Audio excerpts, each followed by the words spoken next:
on 30% every year. I feel like you can't call it an NRL Magic Round without magicians. How would that translate in the hard-hitting world of rugby league? I think they'd be good with the sleight of hand, the Yep. deft passes. Maybe the dummy? Yeah, but when it comes to putting their body on the line, I think they'd probably get really seriously injured. We need to do something about the amount of time it takes a sin-bin player to exit the field. What about any player getting sin-bin for the Titans? We say if you get off in the next 10 seconds... We'll sign you up to another team.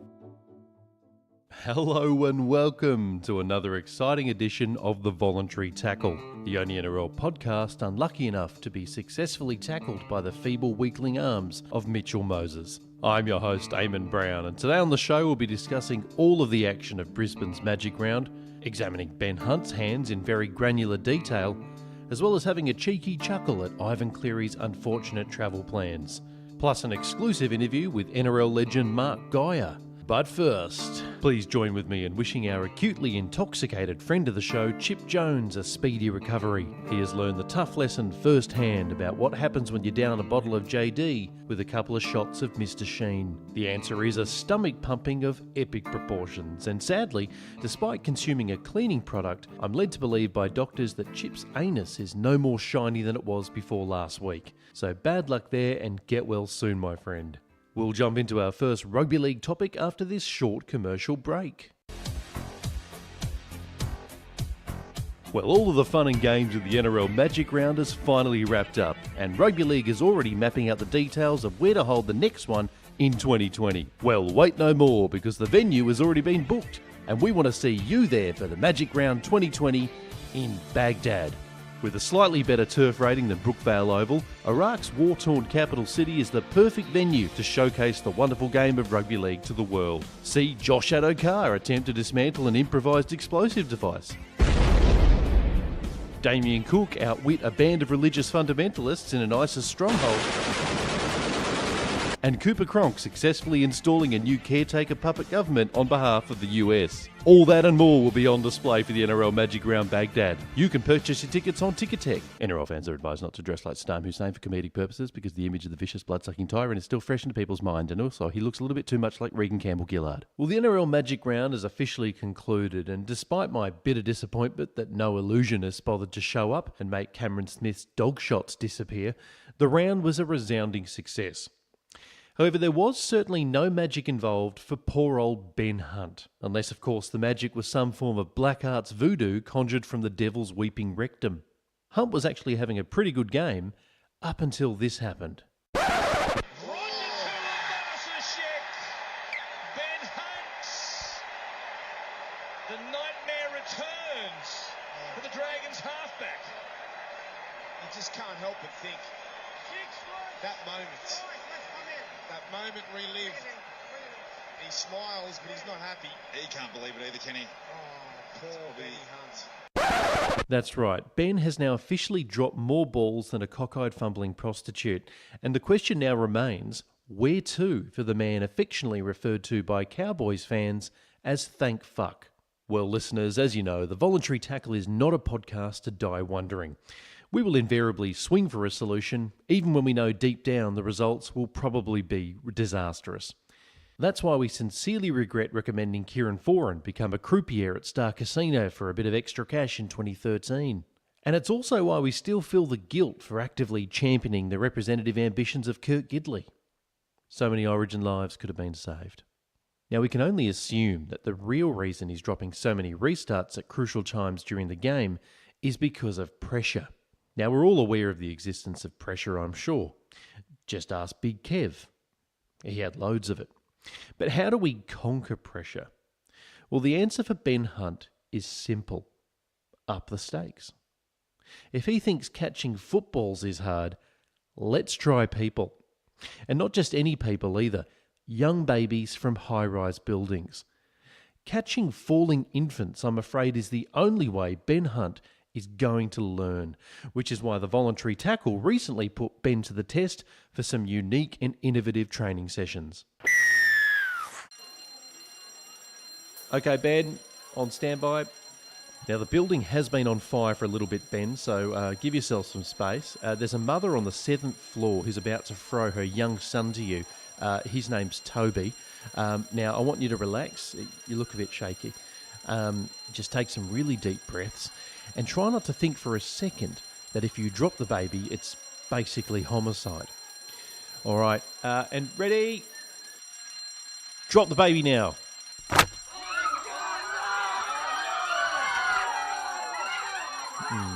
All right, you know what, that's actually really gross. Let's go back to the Steeden. Now, it seems the Sydney Roosters have taken heed of the voluntary tackle suggestion to start incorporating more post-try celebrations into their matches. Last game against Canberra, the likes of Cooper Cronk, Luke Keary and James Tedesco paid homage to their CEO and mob boss Nick Politis by bringing an absolute cracker to the fore in the form of a gentleman's handshake agreement.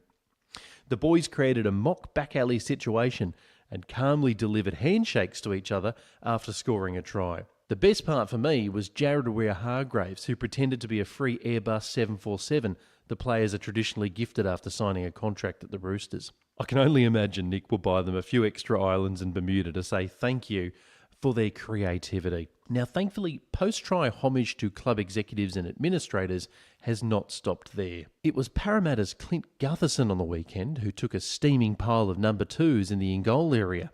Not after scoring a try, obviously. He couldn't get near a 4-pointer for love nor money. But he did it anyway, just to say to the club, come on, let's get these salary negotiations rolling. Otherwise, I'll shit on your faces. A really good point, Gutho, and I think well made. Now, another excellent post-try celebration on the weekend actually came from the boys at Newcastle. Now, after scoring their final try to seal the match, all the boys actually donned sky blue jerseys and they hoisted Mitchell Pearce onto their shoulders in celebration, which was an obvious satirical jibe at Mitch for a scene that he will never be involved with personally. But you know what? I actually think my personal favourite was Josh Dugan, who scored for the Sharks, and he actually pretended to be seriously injured after scoring. You know, a real doff of the cap to his own perpetual run of injuries. Unfortunately, as it turned out, this actually wasn't an act, and Josh had actually snapped his larynx. But I have to say I enjoyed it very much all the same. Oh, before I go to the break, another one we can't forget was when Manly pretended to be dating Dylan Walker by pretending to be a gaming console.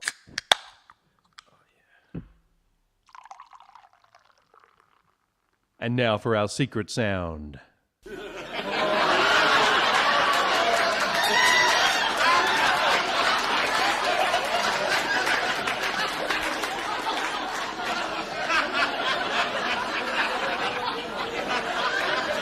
Well done to those who successfully identified the sound of Souths fans being told the only reason they landed Wayne Bennett's signature was because the Panthers wanted Ivan Cleary instead. Now it's time to answer the voluntary tackles baffler quiz from last week.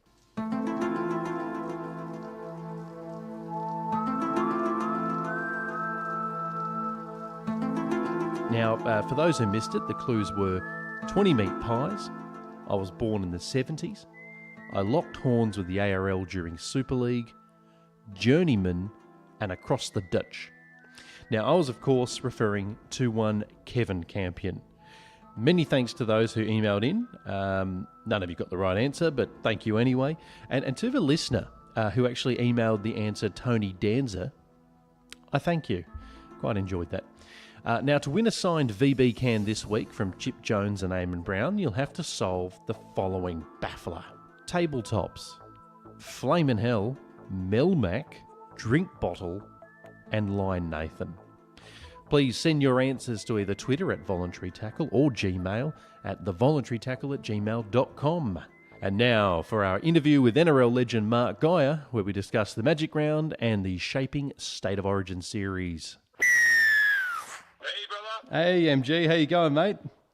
Good, mate. Yourself? Yeah, well, mate. Thanks so much for coming back on the potty, mate. I really appreciate it. No, pleasure. No dramas at all. I've got half an hour up my sleeve, so... Mate, you're an absolute legend. Thank you for that.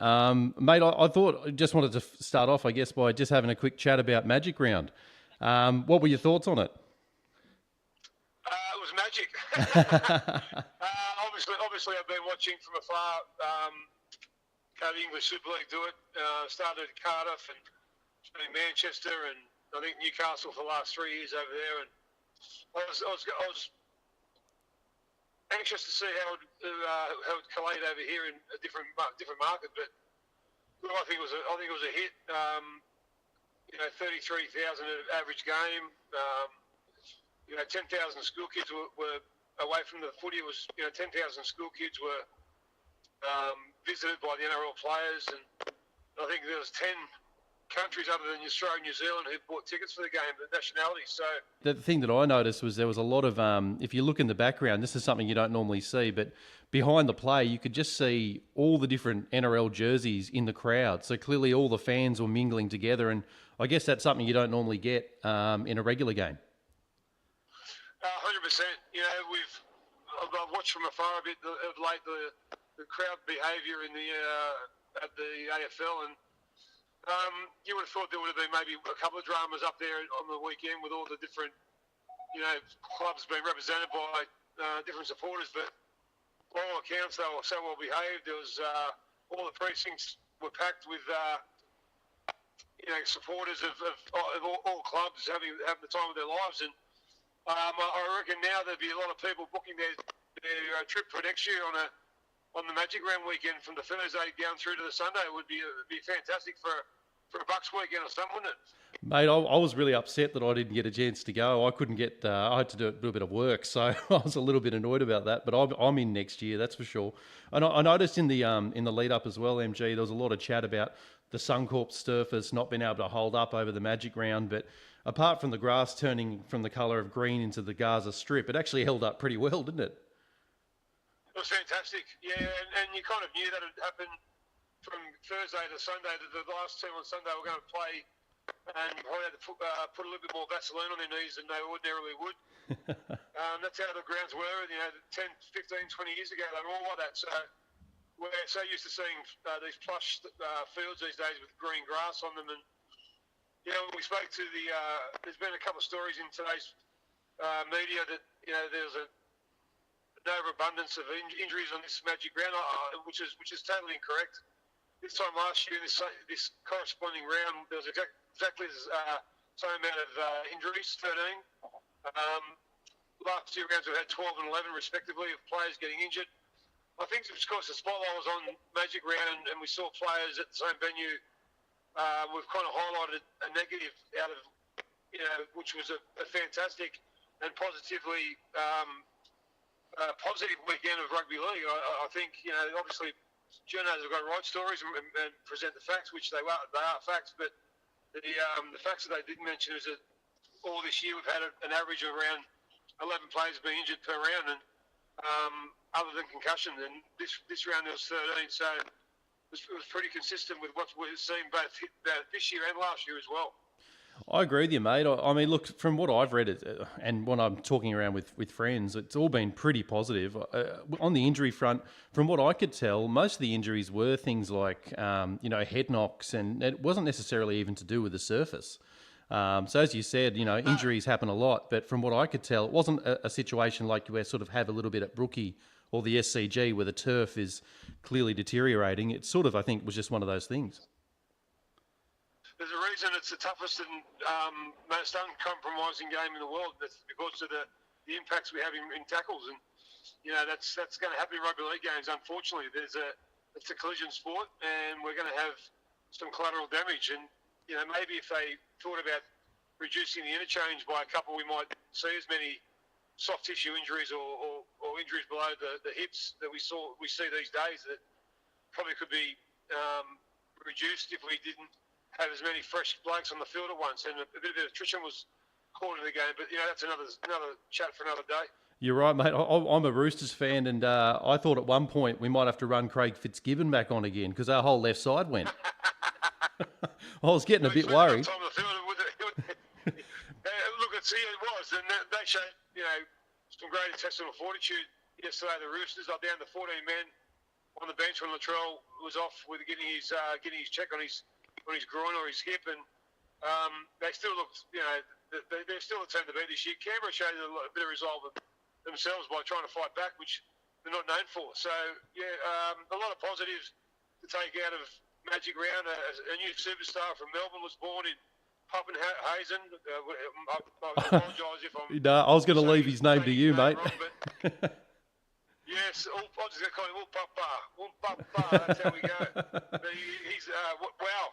Can you believe the Melbourne Storm will unearth another fantastic fullback? I know, like they need one of those. Yeah, exactly. No, well done to him. It's great to see a young kid starring in such a big stage. I agree with you, mate. Look, not to focus on the negatives, but your poor old Penny Panthers, obviously, were a little bit flat. And I read today that Ryan Girdler's sort of, I guess, singling out the management out there at the club for their current woes. And he's also saying that Ivan and Nathan Cleary could be overpaid. Do you think Girds has a point there? Well, Girds he's entitled to his opinion. He's a club great. He's named in the team of the century, Panthers team of the century, and he works in the media, so he gets paid for his comments. And if those are his comments, well, so be it. But look, I don't want to disagree with him for the sake of disagreeing, but I've got to say that the players, to a man, have got to take more ownership of the peril that they put themselves in. In particular, forwards.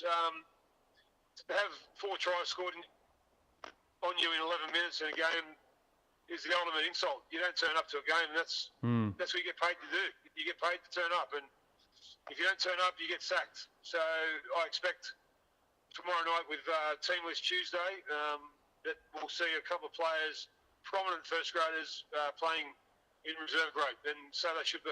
Yeah, big call, MG. Is there anyone that you're sort of singling out for that needs to lift their game? I know there's been a few, high-profile guys that were carving up last year and haven't been as strong this year. I guess Campbell Gillard comes to mind. Who would you say needs to lift? Oh, look, there's too many to name, to be honest. Okay, fair enough. You're probably better off talking about who's having a go, and that's probably James Fisher-Harris and James Tarmow in the forwards. And for sure. I think Nathan Cleary's trying, but he just seems to be tripping over his own feet. There just seems to be a lack of confidence in the team. You can blame a lot of things. You can blame, the off-season from hell. You can blame Phil Gould's departure. You can blame Anthony Griffin's departure. But at the end of the day, it's up to the players who are on that 13 or 17 players in that squad who pull on that jersey with the coat of arms over their chest to play better. And we expect better, being an ex-Panther myself. And it's totally unsatisfactory the way they've started the season, and head should roll, and they will. I can hear the passion in your voice. I can hear you hurting a bit over it, and I don't blame you. It's You do. Every club goes through these type of things, Eamon. It's every club has their go. Every club has their time. Unfortunately, we've had a few 2001 and 2007 stick out.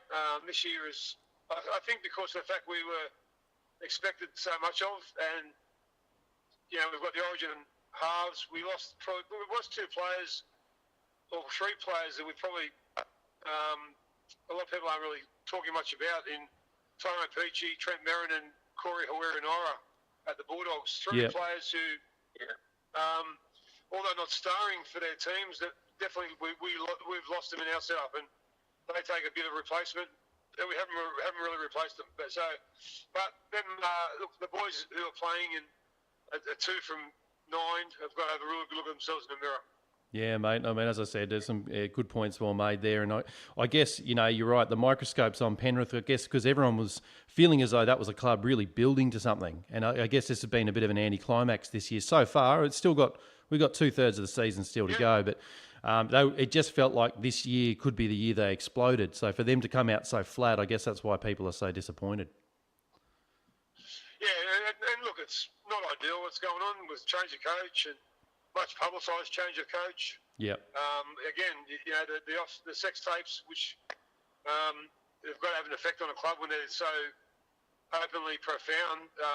It's just got to have it. That there's human beings you're dealing with, and when there's so much drama in one club at one time, there's got to be a ripple effect through the whole land, and and the club they're playing like they're going through an off-field of scandal, so they haven't really recovered from it. Yeah. Look at obviously a couple of wins change that. You get back on the winning post, and I definitely think that this Friday night against the Warriors is their last chance. If they don't beat the Warriors They don't deserve to be anywhere near semi-final action. I don't think the halves will be in the Origin side if we get beat by the Warriors. So there's a lot at stake. A lot riding on it, yeah. 10 rounds in the competition, yeah, bloody oath. Well, mate, look, I'll I'll put that wound to bed for you now. I won't keep prodding, but I guess. Thanks. Thank you. Sorry, mate. But another club that I guess obviously experienced the wrong side of the ledger, albeit against a raging hot Melbourne Storm side, was the Parramatta Eels. Now they're a club that's I think most people can agree are definitely better this year than they were last year. But do you think after a game like that, do you still feel they're genuine premiership contenders, or is that a bit of a leveler, that kind of smashing? Look, I think having Bankwest as your home ground now in front of 30,000 people is a bit of a false economy. I think it's worth 12 points. Like running out in front of that, I was there at the first game against the Tigers. Looked amazing. The roof, if there was one, it just lifted. It was amazing. And to be a player to run out in front of that would be an amazing feeling on a fortnightly basis. Look, I was at the game when they beat Penrith first game of the year, and I thought, this is a different team. Junior Paulo, Sean Lane, Blake Ferguson, 3 really good signings for Parramatta in 3 key areas they needed support. So, but then they've kind of beaten the Tigers at Bankwest, Dragons at Bankwest, and haven't really had much more to write home about. Their away from Bankwest Stadium form concerns me. The way their contracts of their 3 main men have been played out concerns me. Mate, that's a good segue, MG. I wanted to chat about that. Focusing on Gutho, obviously, he's in the headlines the last couple of days in particular. Yep. Do you think the Eels are right to play hardball with Clint Gutherson, or are better off just trying to lock him up? Well, they say that no one player is bigger than the club, and this certainly applies to Clint Gutherson, even though I really rate him as a player. The way he went off at Henry Paranara on the weekend when Sivo got Simbin was a frustrated rugby league player. And, I believe $650,000 a year is probably on the money for him. A bloke who basically has had 2 knee reconstructions, hasn't played rep footy and hasn't won a competition. I think that's kind of good money. If I was him, I'd back myself and say, well, how about you give me that money for 2 years and we'll renegotiate and see if I'm, because in 2 or 3 years' time, when he's 26 or 27, he's going to be, and he's in the same form, mind you, with no injuries. He's going to be up around $800,000, $900,000 if he continues to play the way he does. But obviously, it's hurting him. It's hurting Brad Arthur, because Brad Arthur's decision on the weekend to start Reed Marnie off the bench was a head scratcher. Yeah. A kid who makes 50 or 60 tackles a game against the Melbourne Storm, and you put Clint Gutherson at dummy half. I don't get that. That's a coach under pressure. Yeah, so, I'll tell you what, he's feeling it, isn't he? He is, mate. He is. And then Mitchell Moses must be feeling it. When your future isn't solidified by a contract, or contracts, what do they mean these days? Really, basically nothing. But when your future's not in, when you've got no future set in stone, it's a worrying side. And then Parramatta, as much as they say it's not affecting them, it's total BS, because it definitely is. I thought you made a great point there, even about Gutho's body. It's something I probably hadn't considered. The fact that he has had 2 very serious injuries, that's got to factor in. And, as much as I'm a fan of him, you're right, he's probably not that player at that level demanding, $700, $800, $900 a year just yet anyway. And I noticed on... Not yet. Yeah, I noticed on Twitter, just before we called you, Kevin Campion was going off at the offer, said that he's probably worth about half that. Campo, he's a tough man these days, and I suppose a lot of us ex-forwards who could only dream about this type of money back in our day, I suppose you're worth what anyone wants to pay you these days. So it's not Clint Gutherson's problem that they've offered him $650,000, but I'd take it. For sure, I'd MG. say, look, let's put this to bed. Let's get this season back on track, because it's derailed. History will tell you that no team can win the comp after having 50 points put on them.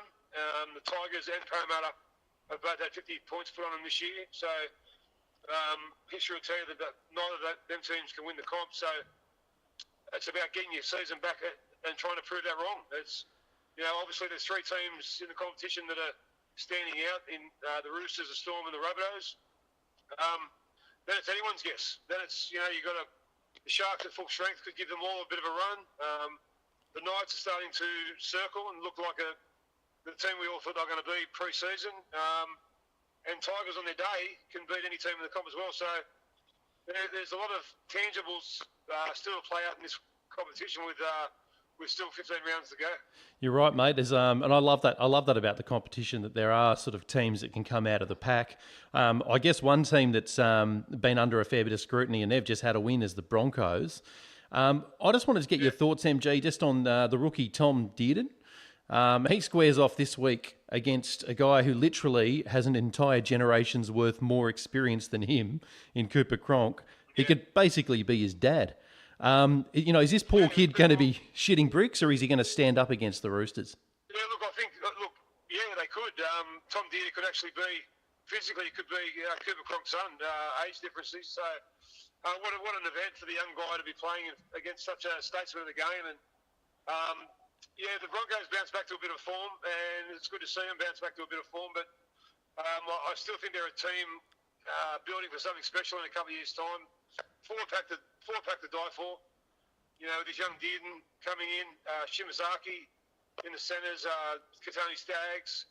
Obviously, James Roberts is in their plans, which is astonishing. And hasn't his last 3 or 4 months been a total bloody side swipe? So that one coming with him.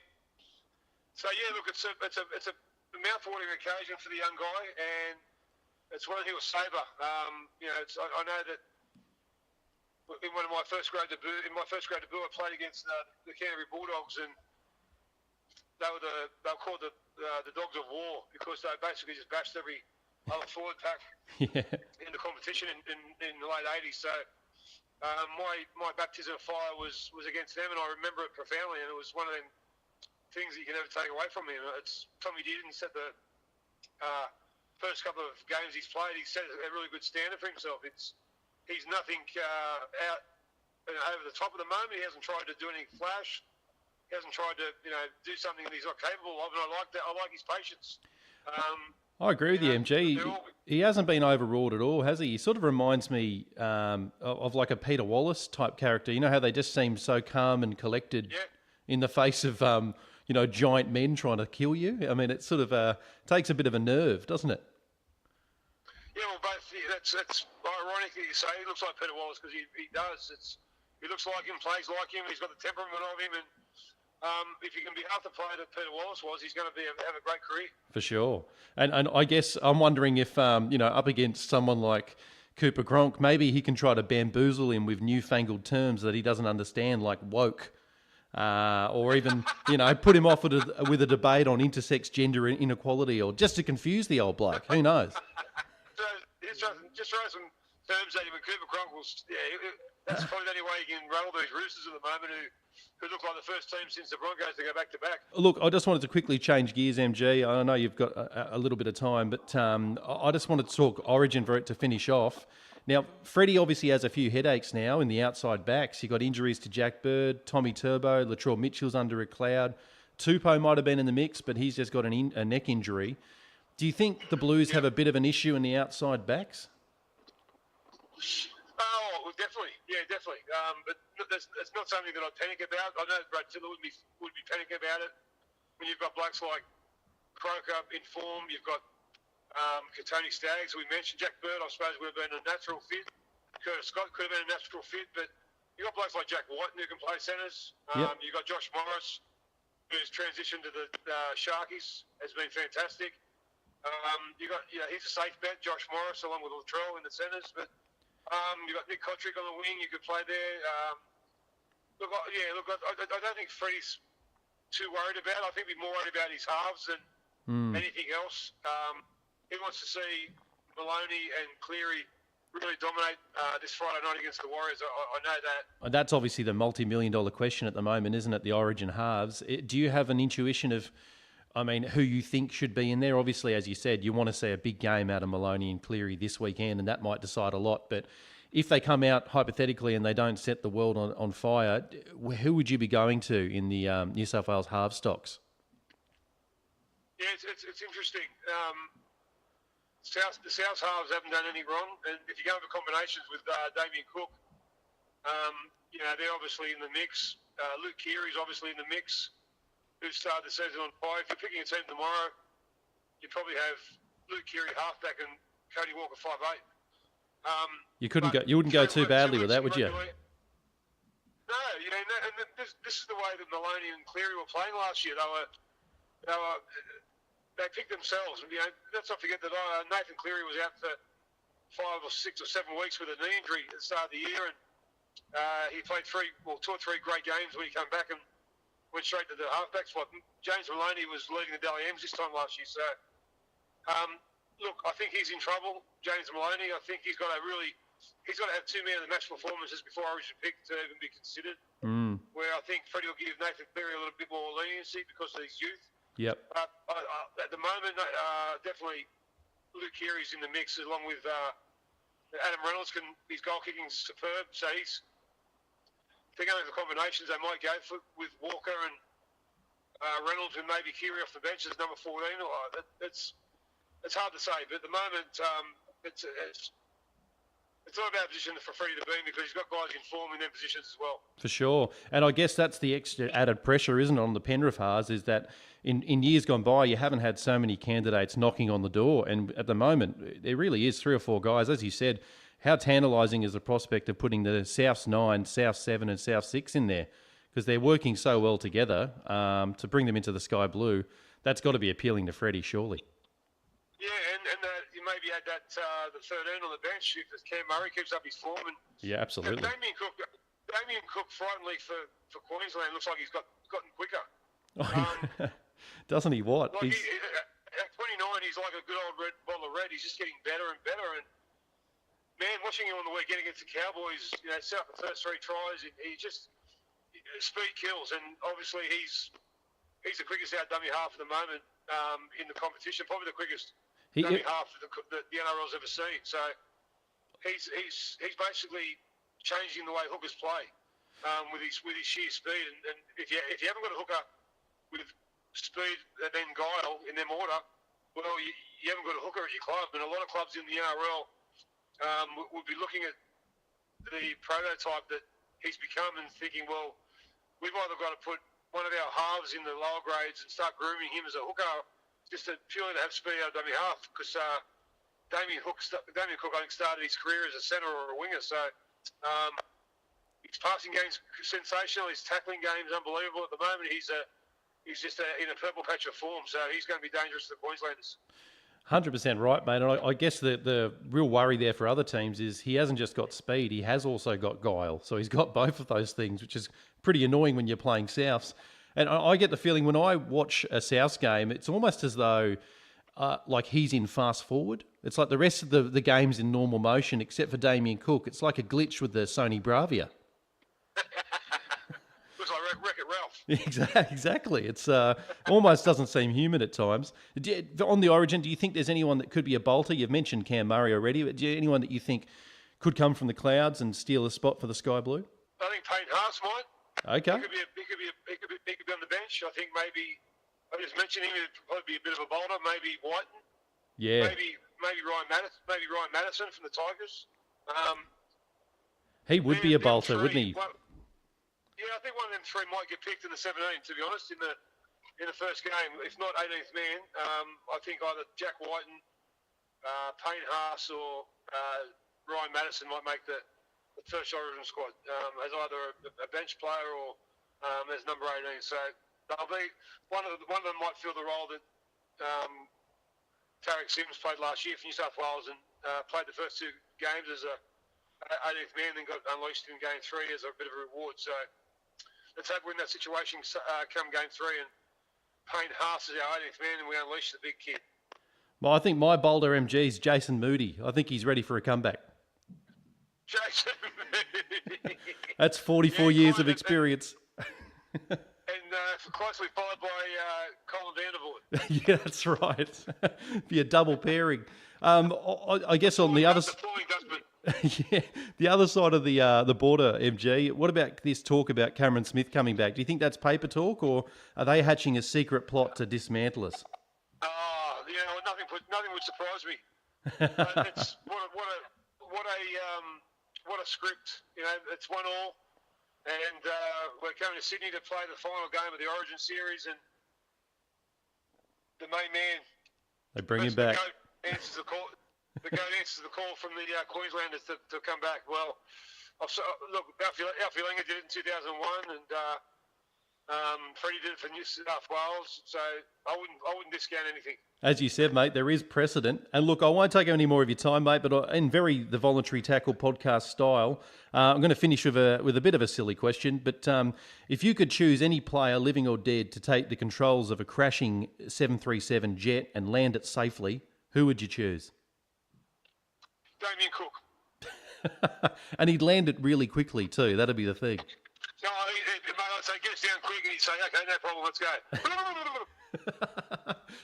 MG, mate, look, as I said before, mate, it's an absolute pleasure, and very, very thankful for you to come on the potty, mate, and support the show. Hopefully we can talk again down the track. Anytime, my man. It's keep up the good work. 1, 2, 3, 4, 5, 6, 7, 8, Schlemiel, Schlemazel, Hasenbemp Incorporated. We're gonna do it. Give us any chance, we'll take it. Risk any rule, we'll break it. Well, back by popular demand, talking footy with Laverne and Shirley. Guys, thank you so much for coming back to the studio. I know it's not an easy place to get to. We're in Macquarie Fields, which is obviously a long way for you guys to travel, so apologies for that. But welcome back. Thank you. Happy to be back. Anything for the listeners? That's right. We should say there's been a number of inquiries from listeners saying, where's Laverne and Shirley been? So we're back. Exactly. So, listeners, we do actually adhere to your demands every now and again. So, very quickly, before we get into some rugby league topics, why do you think it is that our listeners wanted you back on the show today? What is it about you guys that attracted them in? The quality of our insights. I see. And what really do you think? Because I agree with you. You fresh guys, perspective on the game I think you do provide a fresh perspective. and humour. And obviously you bring the laughs. That's something that this show has certainly struggled with. We haven't brought consistent laughs over the years, so it's very nice of you guys to come in and join us.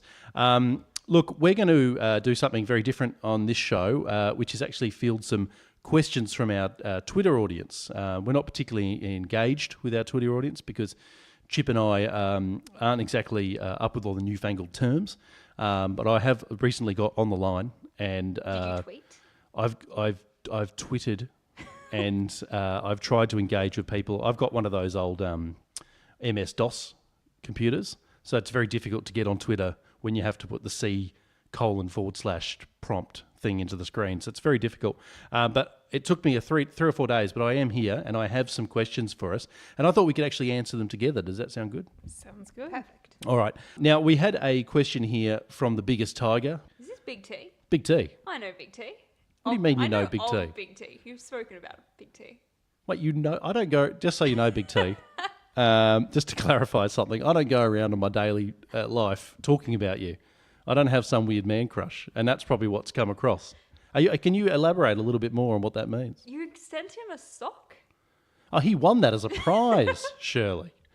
He won that. He successfully did an iTunes quiz thing that we did, and he won the lavish prize of an old sweat sock, some old pistachio shells, and a signed Foster's beer can, which is a top-notch prize. I mean, you can't get that. If you go to any shop, you can't get that.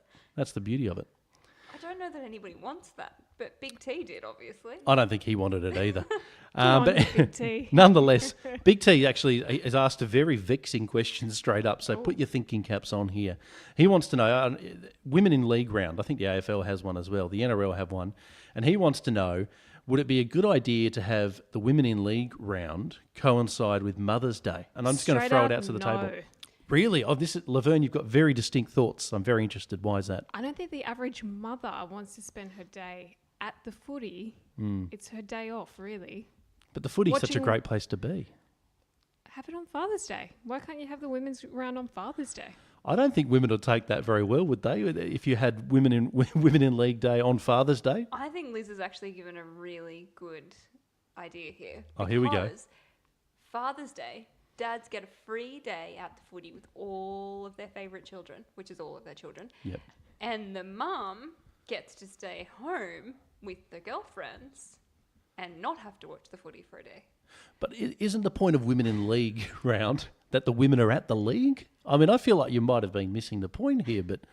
Hey, is it celebrating women in the game or celebrating women that watch the game? Or both? I think both. I think women who are fans of the game and are /or involved. Maybe have it on the Queen's birthday. Oh, here we go. I tell you, there's some left field suggestions here. So is that because the monarch is a female? Correct. Okay, so you want to... I'm trying to visualise the Queen day. Lizzie and all other females out there. I love it. And do you have to be overly royal that day? Would you have to come to the game with a wand and sceptre? No, not at all. No, you wouldn't have to do anything to do with the Queen. No. I feel... Shirley, how do you feel about Laverne's idea there of maybe having it on the Queen's birthday? Less convinced about the Queen's birthday, but I'm definitely on the same page with not having it on Mother's Day, because I don't think... When we're talking about women in league, not all women in league are mothers either. Like, I'm not a mum, but I live a life of league through you. But you have a mum that also probably doesn't want to watch footy. My on mum that day. only wants to watch footy when her team's playing, and they lose every second week. She's an Eels fan for the listeners. So I'm a Storm fan. It's been a good week in my house. But I don't know that my mum wants to spend her Mother's Day watching footy. Mum wants a high tea and some champagne for breakfast. Maybe she's not the same kind of mum. She also has 2 daughters. If she'd had a son, I'm sure she would have spent her Sunday mornings, Saturday mornings taking the boys to football. Yeah, but taking them. Does she, like, surely she wants a break on Mother's I know, Day? that's why I'm thinking that we don't have it on Mother's Day. Big T, do not take your wife, partner, to the footy on Mother's Day. The most beautiful tiger, as he calls her. You know, you're right. I actually love the point made there that not all women are mothers, which obviously you'd think is fairly self-explanatory, but to coincide the day, absolutely, it seems like you'd be excluding a whole bunch of people, which brings me to another question. Should any single women or even women who aren't mothers try to get knocked up on that Women's League round? Then, in a way, it's a homage.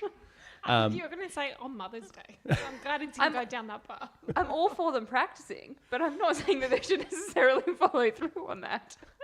So some dry rehearsals, that's fine. Yeah. Okay, I was just trying to pick up the can and run with it. That's all. Wasn't sure if that was a thing or not. Now we've got another question here. As soon as I scroll down and find it, from another of our listeners at Janice Mateus. Now, thank you, Janice, for writing in. You've got a couple here for us. Now, he's not very happy with refereeing, guys, and obviously they're kind of the number one enemy of NRL fans a lot of the time. This year, not so bad. Last year, they were equivalent to Nazis. People hated them.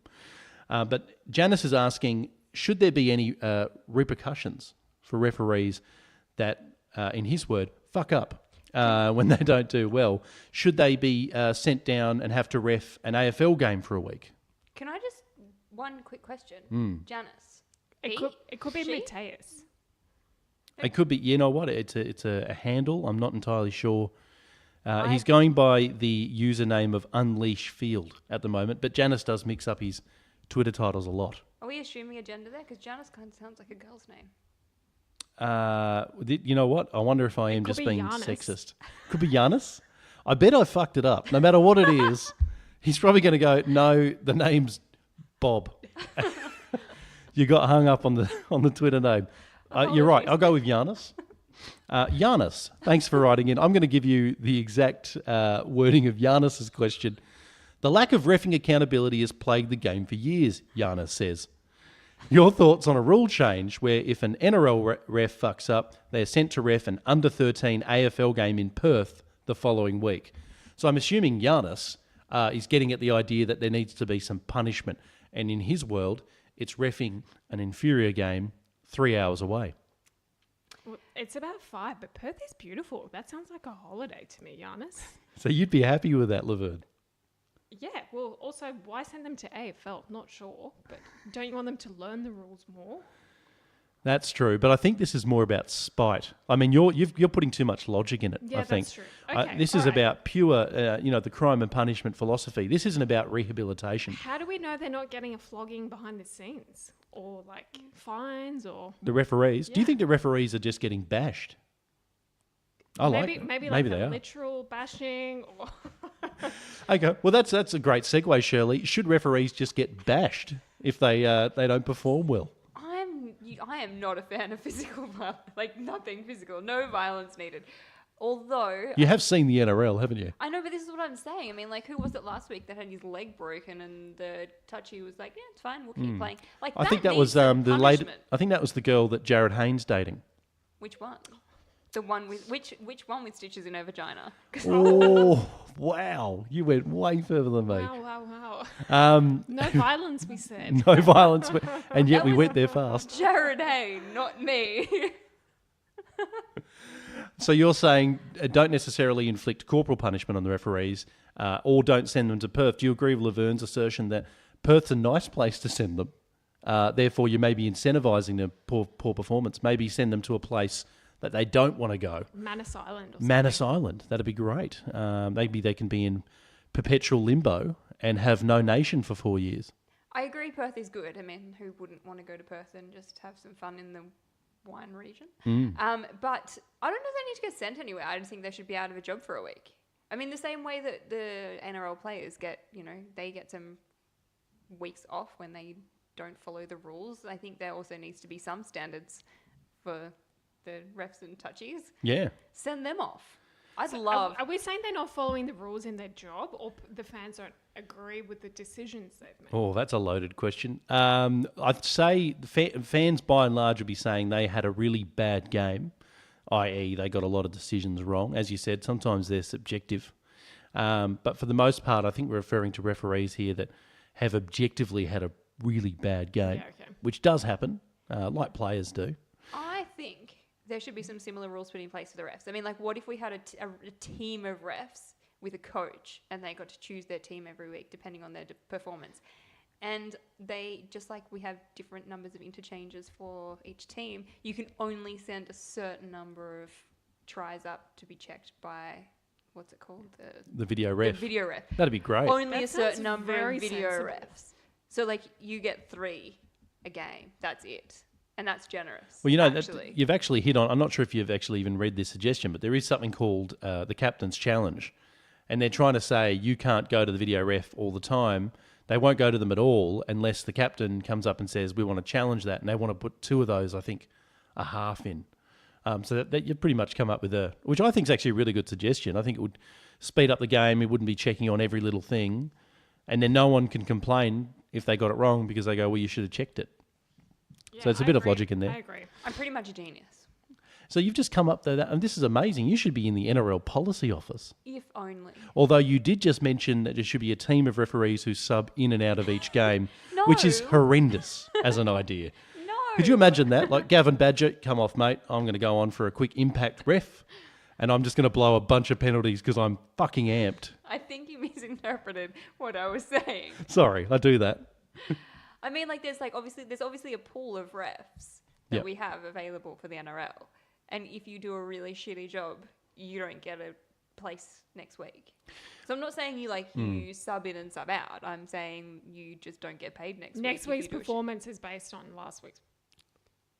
Next Wait, week's wait, pay wait. is like Yeah, based on yeah. last week's performance. Oh, okay. So, like, for every dollar earned, you've got to have a correct decision. And if you get a bad decision, that's like $1,000 cash off. Also, would not be- really what I meant, but yeah. yeah. That works.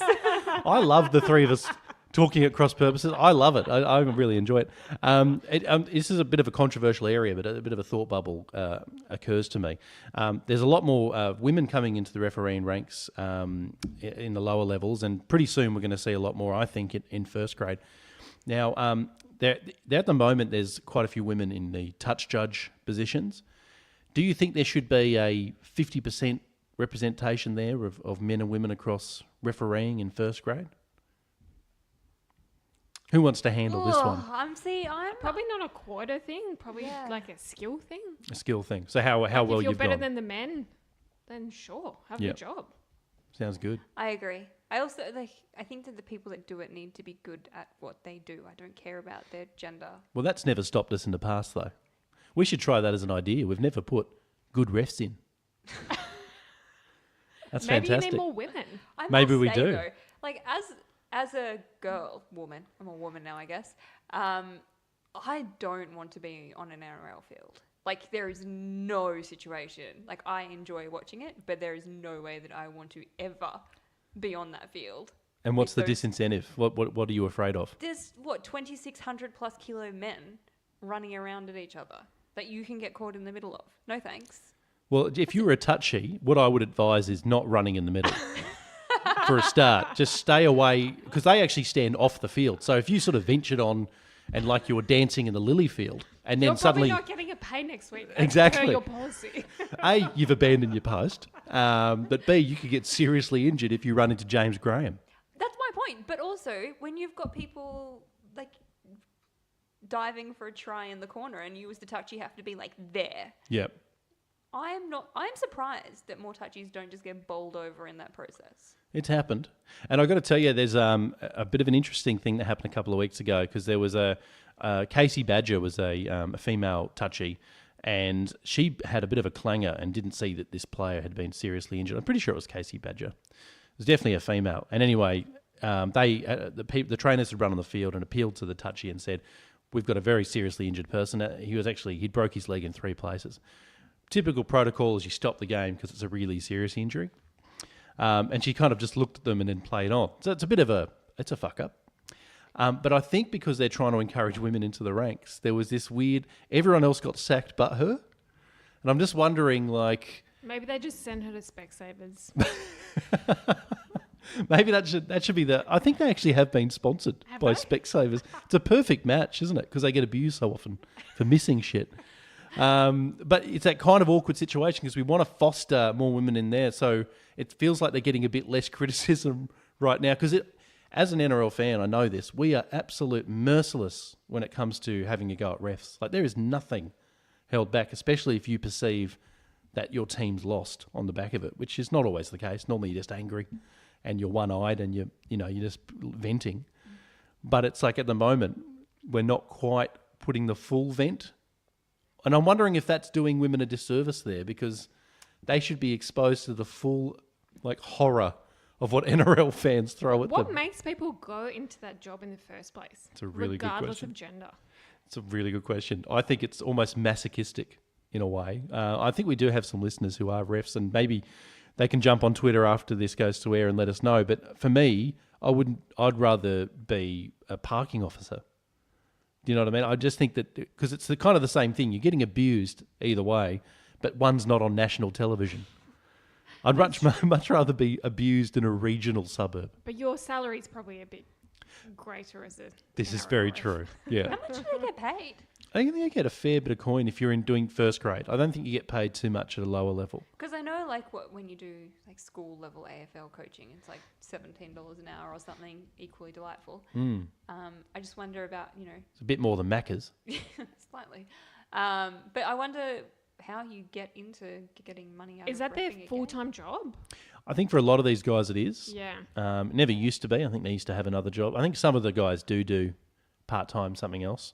But I think it is a full-time wage now. Must be decent then, yeah. I mean, because you want to get the best of the best in there, and They it's need a tough to be gig. fit. They still need to, exercise and whatever. 100%.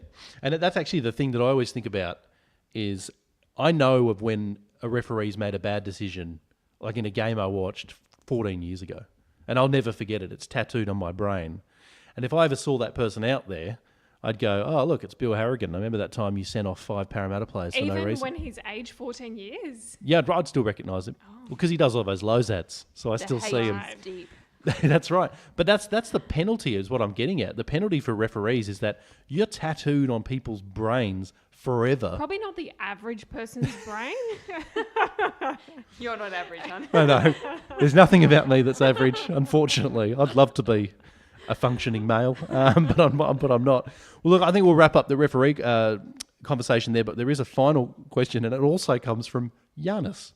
Because Giannis has double dipped and gone for another one. Thank you, Giannis.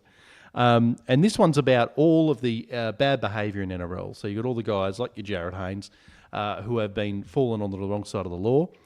Giannis is proposing that all of those players, they go into the one game, their own league. So all the criminal people, if you get suspended from first grade, and we create a new division of just scumbags. What are we calling it? I have another idea. Okay, please. Sorry, I don't mean to take No, your no, idea. no. That's okay. You've just disrespected Giannis, but that's okay. It's totally fine. No, what if, you know how we have Origin, New South Wales versus Queensland? Yes. We've got City versus Country. Well, we used to. That's gone now. Oh, that's a shame. What about Crims versus Cleanskins? That's awesome. Okay, so what's a clean skin? So we're talking no criminal convictions, or do they have to be good blokes? Both.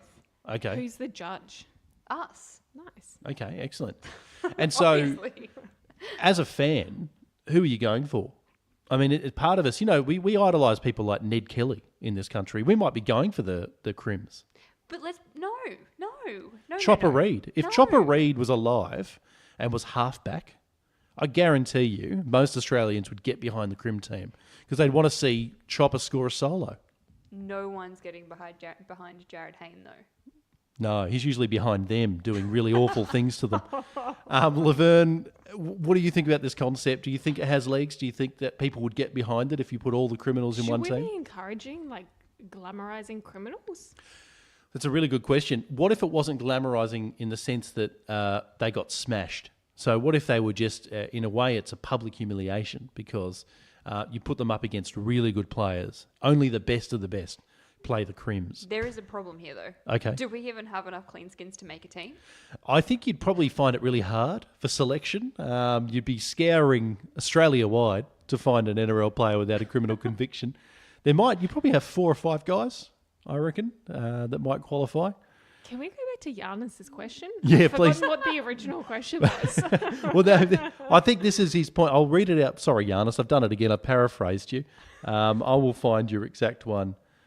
He says here, there's a follow-up on a comment from Giannis on his own question. He said, the intent is to shame them and potentially expose them to physical violence. Oh. Dash, he's obviously, we've jumped into the middle of a Twitter conversation here because it just doesn't make sense. Dash, not increase suicide rates.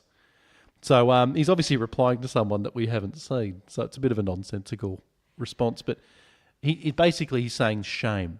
He wants to shame criminals in NRL. And that's not such a bad thing, is it? No, if you do the wrong thing, you cop what you deserve. The final question we have is cheerleaders. Now, a number of clubs, ladies, have actually decided to phase out cheerleading at the top level, labelling the practice sexist, which has caused a bit of a fierce debate. I think a pretty robust and a good debate. What do you guys think about that? Do you think cheerleaders should be involved in the NRL in 2019? I think if people are going into it by choice, I'm all for women doing what they want. Great. I mean, I don't Creating jobs, is that what you're saying? Yeah. Jobs and growth. Bill would love me right now. Jobs. No, but I don't think there's anything wrong with it if they are choosing to be in. I don't think that they should be forced to wear the short skirts and crop tops in the middle of winter. Can I just say this? Cruelty.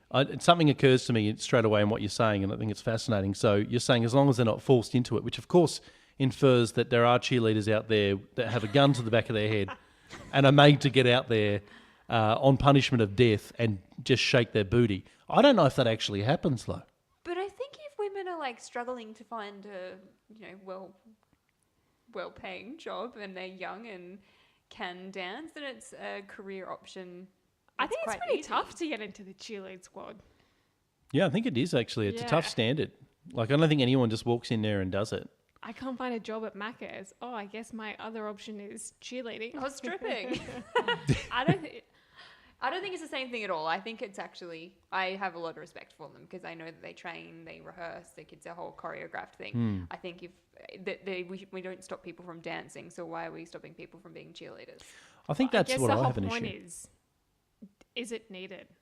So I go to AFL games and they do not have cheerleaders, and I don't feel like I'm missing something.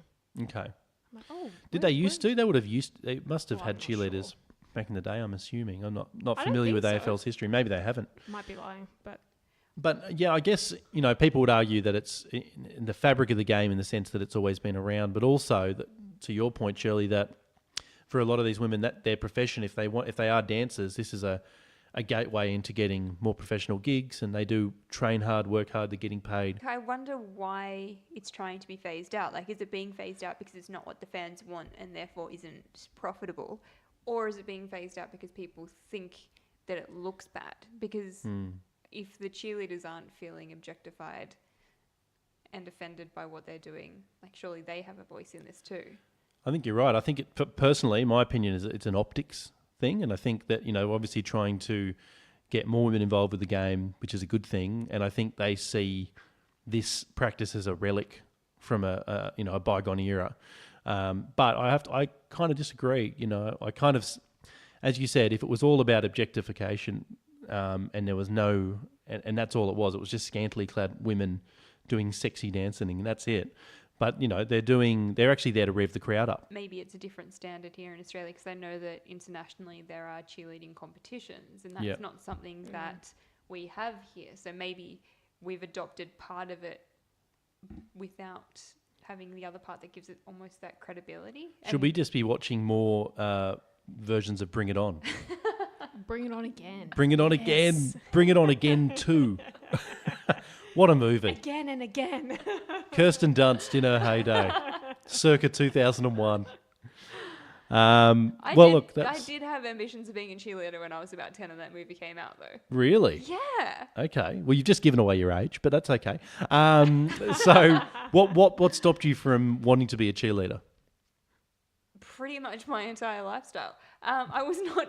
No one else in my area wanted to be a cheerleader, and there's nowhere to do that. So you just make some pom poms out of paper at home and do it, practice in your bedroom, and that's about as far as it went. Plus, Shirley, you grew up on a dairy farm, and you're a country girl. So, is there a chance that you would have only been trying to cheer the cows on to sweeten up the milk? The cows were not impressed. No, they gave you a hoofs down.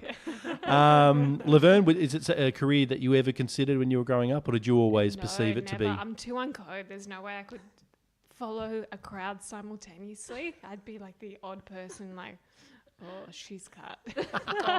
But don't you reckon every cheerleading squad needs that person? That's true. Because they're almost as fascinating. The one that's completely out of rhythm. Front, pretend that they're following me. But we might wrap things up. Is there anything you want to add before we go? Anything you want to say to our listeners? They love you.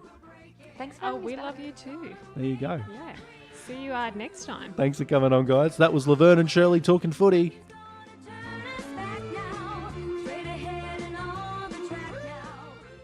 Now, that actually brings us to the end of the show, so please rate and comment on the show on iTunes if you have some time, and a massive thanks to those of you who already have. We know who you are and we really appreciate it. So until next week, just do what Craig Bellamy would do and finally release Curtis Scott's Kids. See you next time.